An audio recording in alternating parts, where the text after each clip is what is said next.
তেলের মধ্যে অল্প একটু চিনি দিয়ে দিলে চিকেনের কালার খুব ভালো আসে, তাই একটু চিনি দিয়ে ভালো করে নাড়াচাড়া করে এখানে গোটা মশলা দিয়ে দিয়েছি। 2টো শুকনো লঙ্কা, তেজপাতা, লবঙ্গ, এলাচ, দারচিনি, আর তার সাথে দিয়েছি এখানে ছোটো চামচের হাফ চামচ জিরে, গোটা জিরে, আর তার সাথে দিয়েছি অল্প একটু জয়িত্রী। দেওয়ার পর এখানে ভালো করে 2টো মাঝারি সাইজের পেঁয়াজকে একদম পাতলা পাতলা করে কেটে নিয়েছিলাম।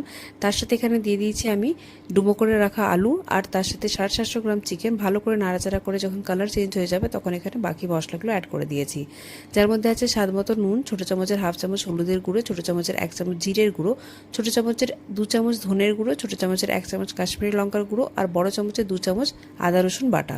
দেওয়ার পর খুব ভালো করে এটা মিক্স করে নিয়েছি, একটু ঢাকা দিয়ে কিছুক্ষণ রেখেছিলাম। তারপর এখানে 200 গ্রাম টক দই নিয়েছি। টক দইটা খুব ভালো করে ফেটিয়ে নিয়েছি। যখন চিকেনটা অনেকটাই হয়ে এসছে তখন এখানে টক দইটা দিয়ে দিয়েছি মিক্স করে। তারপর এখানে দিয়ে দিয়েছি কাঁচা লঙ্কা, আর ছোটো চামচের হাফ চামচ দিয়েছি এখানে গরম মশলার গুঁড়ো। জল দিয়ে ঢাকা দিয়ে একদম